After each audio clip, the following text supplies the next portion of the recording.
Bismillahirrahmanirrahim. Assalamualaikum warahmatullahi wabarakatuh. Bagaimana kabar Anda pemirsa Duta TV? Senang sekali rasanya saya Gusti Muhammad Hermawan dapat menjumpai Anda dalam program kesayangan kita, Majelis Sore, Majelis Kita Semua. Seperti biasa kami hadirkan satu narasumber yang tentunya juga kami datangkan dari UIN Antasari Banjarmasin untuk membahas tema-tema yang membahas seputar kajian Islami. Terutama di hari ini tentunya para pemirsa tidak hanya sekali lagi kami ingatkan untuk bisa menyaksikan tayangan-tayangan kami melalui terestrial namun juga dari seluruh platform media sosial kami yakni Duta Televisi Official maupun juga streaming di dutatv.com. Telah bergabung bersama kami di sini di studio yakni ada Bapak Dr. Ani Cahyadi SAG MPD. Assalamualaikum Pak. Waalaikumsalam warahmatullahi wabarakatuh. Bagaimana kabarnya hari ini? Alhamdulillah kabar baik. Alhamdulillah. Bapak sendiri mengajar di UIN Antasari di fakultas? Ya, saya ngajar di Fakultas Keguruan dan Fakultas Tarbiyah dan Ilmu Pendidikan ya. Kalau di Unlam itu kan keguruan ya, jadi DF3. Saya memang khusus di bidang teknologi pendidikan. Baik, artinya memang juga berkaitan dengan mahasiswa dan arahnya digital nih saat ini. Iya, ya? betul. Nah, artinya mungkin juga dari dulu hingga hari ini, kalau boleh tahu dari tahun berapa Pak Ani di UIN? Saya diangkat menjadi ASN di UIN itu tahun 2006. Ya, jadi sudah lama ya. Tetapi memang fokus untuk mengajar dosen itu mulai tahun 2011. Baik. Ya. Dan tentunya juga itu tadi melihat mekanisme ataupun juga dinamika lah dari para mahasiswa dari tahun ke tahun sampai begitu berkembangnya hari ini teknologi. Betul. Bicara mengenai teknologi tidak dilepas juga dengan tema yang akan dibahas Pak. Karena tentu kalau kita bicara mengenai tema hari ini, rindu sekolah belajar efektif di masa pandemi. Kalau dulu kan ya kita ketahui memang begitu banyak anak-anak untuk mengidam-idamkan yang namanya libur sekolah. Tapi hari ini ketika pandemi datang, libur berketerusan sehingga banyak juga dari mereka yang rindu akan sekolah. Sebelum kita bicara lebih lanjut mengenai tema hari ini, boleh disampaikan terlebih dahulu pendahuluan ataupun pengantar dari tema hari ini. Silakan Pak. Baik, terima kasih. Assalamualaikum warahmatullahi wabarakatuh. Bismillah, alhamdulillah, assalatu wassalamu ala rasulillah Sayyidina Muhammadin ibni Abdillah wa ala alihi wa sahbihi wa mawala ma ba'du. Para pemirsa Duta TV, ya Majelis Sore yang berbahagia. Alhamdulillah tentu kita panjatkan puji syukur pada Allah Subhanahu wa taala. Pada kesempatan kali ini kita bisa bermudzakarah ya. Saling mengingatkan kembali watawasau bil haq watawasau bis sabr untuk sama-sama share pengetahuan yang kali ini memang saya akan menyampaikan berkaitan dengan pembelajaran daring ya. Bagaimana semua kita tentu orang tua dan anak-anak rindu sekolah. Yang keduanya tentu salam dan salam kita sampaikan, kita curahkan kepada junjungan kita Nabi besar Muhammad sallallahu alaihi wasallam, serta para sahabat, para kerabat dan umat beliau hingga pada akhir zaman nanti. Para pemirsa Majelis Sore yang berbahagia, kenapa jadi saya menyampaikan tema ini? Ya karena kita sudah hampir 1 tahun sebenarnya sudah menjalani apa yang disebut dengan BDR ya, belajar dari rumah ya, belajar dari rumah. Nah, banyak sekali penelitian berkaitan dengan efektivitas belajar dari rumah ini. Dan pada akhirnya banyak juga yang berkesimpulan bahwa sudah saatnya ya di masa pandemi ini proses pembelajaran itu dilaksanakan secara tatap muka. Ya, dan banyak juga yang mengkhawatirkan bahwa kalau model pendidikan seperti ini nanti melahirkan generasi seperti apa nanti ke depannya. Ya terutama untuk anak-anak yang masih di pendidikan dasar ya, mulai dari PAUD atau mulai dari PAUD sampai kepada pendidikan dasar ya, karena berkaca dari berbagai pengalaman yang disampaikan oleh para orang tua. Para pemirsa Duta TV yang kami hormati, Jadi memang paling tidak ada 4 ya dari berbagai macam penelitian, baik itu di dalam ataupun di luar negeri. Dan saya juga meneliti bagaimana efektivitas pembelajaran daring ini, tapi untuk mahasiswa. Jadi memang yang pertama yang terjadi itu adalah terjadinya ya culture ya. Jadi memang budaya yang para orang tua itu jadi shock ya.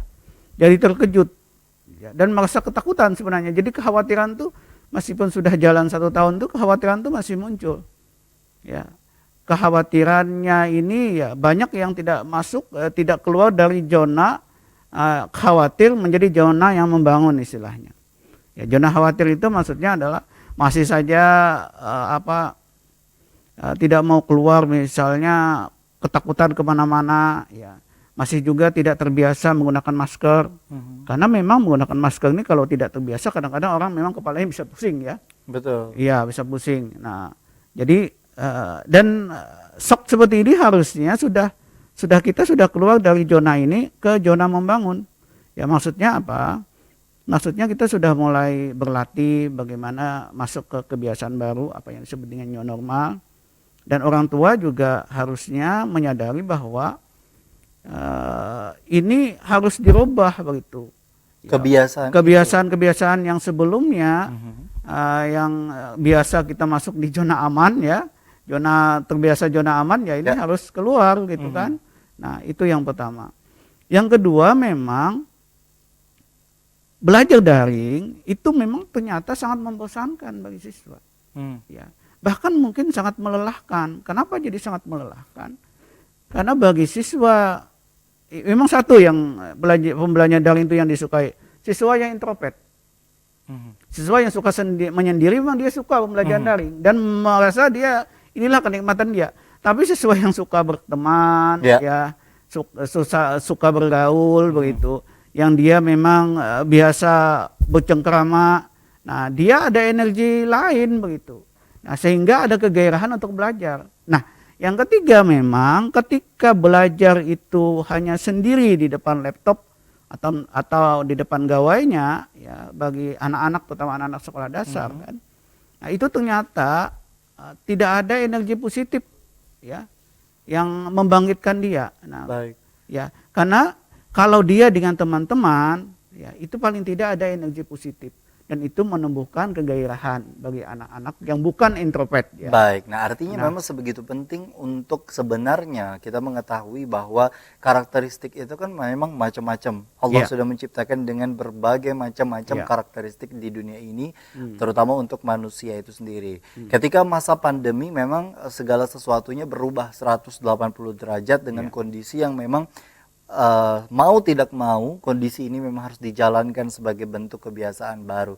Tapi ketika memang awal-awal pandemi datang, kemudian juga sekolah libur, begitu masyarakat dan anak-anak kan memang juga selain ada munculnya rasa was-was, di satu sisi mereka juga senang karena akhirnya libur yang mereka idam-idamkan ini akan terkabul begitu. Nah, ketika libur itu datang pada saat itu, Pak, apakah memang juga peranan dari orang tua sebenarnya harusnya sudah mulai mempersiapkan akan berbagai kondisi, atau memang juga dari sana kembali lagi kepada proses pengembangan karakter anak itu tadi untuk mengetahui apakah dia introvert atau ekstrovert? Iya, jadi begini ya. Jadi memang ketika kita masa pandemi ini, ketika adanya corona COVID-19 ini, kita semua kan di restart ya. Nah, jadi semua pemikiran kita di restart. Bahkan kalau menurut saya Allah Subhanahu wa taala itu ingin kita itu mengembalikan ke asal. Yang selama ini mungkin puluhan tahun, ratusan tahun kita itu menyimpang. Betul. Ya, menyimpang. Misalnya kalau kita lihat di zaman Rasulullah ya, itu ada istilah Darul Arqam.